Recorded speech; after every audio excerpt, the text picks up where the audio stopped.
the vote has been pushed back until May. Oh my God, dude! Why, C-Rob? What does that actually accomplish? Like, tell me. Oh, well, we're gonna vote on it in May instead of now. What's gonna change?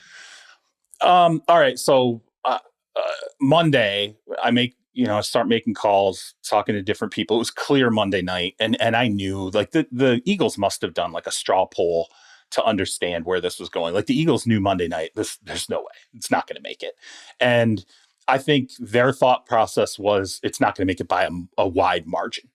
And ultimately, I think that's why this thing gets tabled, because if it gets voted down and it's a hammering, right? Like you needed 24 votes to pass it.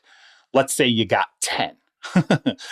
If it's a 22-10 vote, you don't bring it up ever again. Like at that point, you're like, this is so resounding. So instead, what you do is you table it and you consider, do we tweak it? Is there language in it that we could change?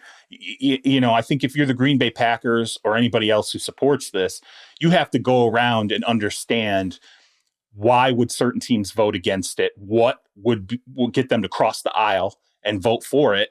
And then potentially you reintroduce it down the line. I will say personally, I think this is something that, it got tabled. I think it's something that will be withdrawn.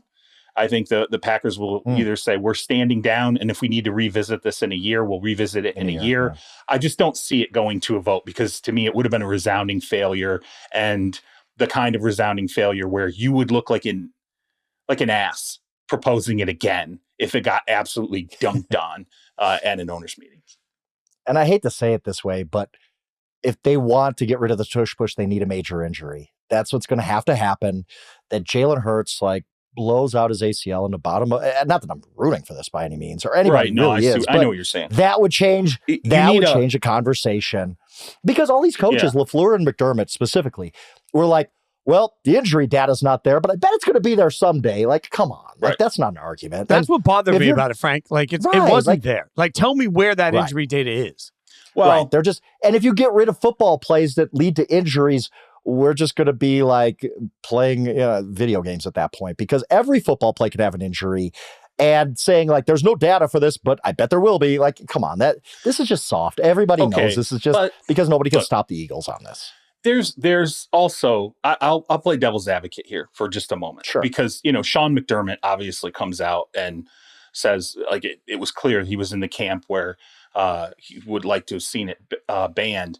Which is weird, because the Bills are actually pretty successful. They're pretty good at it, they're pretty good at it when you stack up the numbers. They're not always successful at it, but they're good enough that you would think that they would want to keep it. What I wonder is, if I'm a head coach and this play exists, we're going to run it because we don't want to give up a competitive advantage. We're going to keep up with the Joneses. We're going to figure out how to have this package, and it works. So we're going to keep doing it.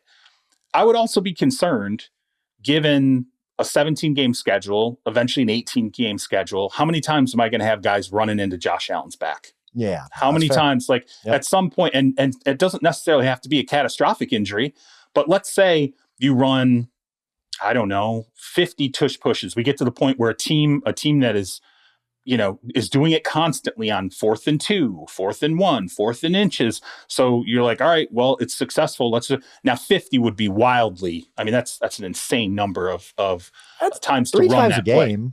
Like that's not crazy. Like, but yeah, I get it. Yeah, but I mean, okay, let's say that. Let's say you're running it 2 or 3 times a game, right? You get to the point where it's that prevalent in your offense. That's a lot. That's a lot.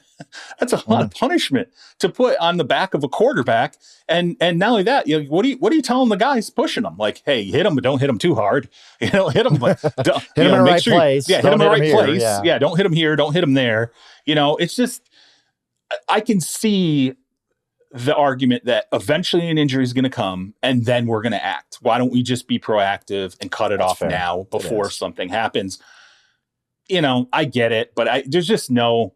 My favorite part of it is there's just this level of macho attitude in the league where, it's funny because I quoted in my story, but I was talking to an AFC executive about the owners meetings. We started talking about the tush push, and he was just like, how embarrassing for the Green Bay Packers to even put this up for a vote. It is. Like he looked at it as like, it's you're weak. Like it shows you're weak.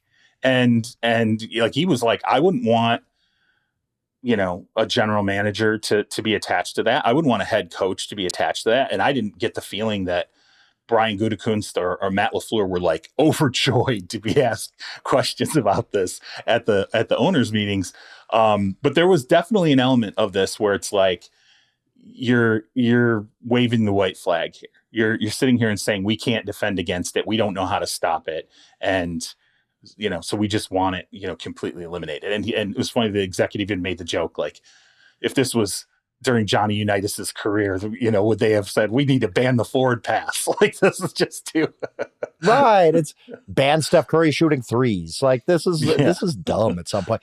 I will say this. The one argument I've heard that actually made me reconsider is rule changes are made all the time for the good of the aesthetics of a game. Well, you think about the NHL got rid of the neutral zone trap, and basketball basically made rules against zone defenses, and baseball got rid of the shift, and the NFL's had a ton of rules like defensive pass interference and stuff to make the game look better. And if you do believe like this play, like, hey, Eagles, tip the cap, you figured it out, you have an unstoppable play, but it's not good for the game necessarily. Just like the shift in baseball was not good for the game in any way. We got to do something to get rid of it just to make the watchability better.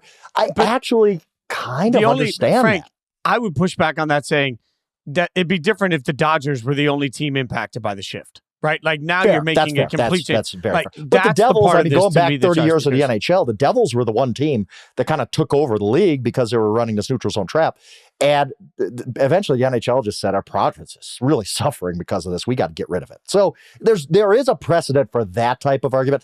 I don't like the whole like, well, somebody might get hurt. Somebody can get hurt on any play. Like we have no data right now that suggests that this play is more dangerous than the other. No, other than listen, there's, I know they talk about the angle and, you know, Alan Sills is going around to all the teams and he's saying like, hey, you know, the angle of the player and the leverage and all these different things. If it's 4th and 1 and you're going, yeah, I'm going to take this 220-pound running back and hand him the ball and have him slam into the line, you cannot convince me that that's safer than having a quarterback, right, you know, dive half a foot and get pushed, you know, from behind. It's just, and again, the data is just not there to show it. There's nothing there to show that it's this catastrophically dangerous play. I don't remember who it was. I heard somebody say, it's a violent play. It's not a dangerous play. And I would agree with that. It's a violent leverage play. And if it's about aesthetics, every play is dangerous in the NFL. Yeah. Every play. Well, look, if it's about aesthetics and you don't like how it looks aesthetically, okay, that's, you know, I mean, I guess that's fine. You could complain about that, but remember, it's funny because I keep hearing this whole thing about it's a scrum. It's a rugby scrum. It's a rugby scrum. One of the most exciting plays in the NFL is when a back gets to the second level and he gets stacked up by a couple linebackers, and here comes his offensive lineman. And they get in the scrum and they push that back another 5 yards in a home field. They go insane. They lose their minds. And by the way, so do the announcers doing the games. It's exciting to see that happen, to see people get carried another 5 yards. That's a rugby scrum too, though. When you look at the play, you're like, this looks just like a rugby scrum. Like it's very similar. So where do you draw the line? It's right. That's whatever. Where do you draw the line?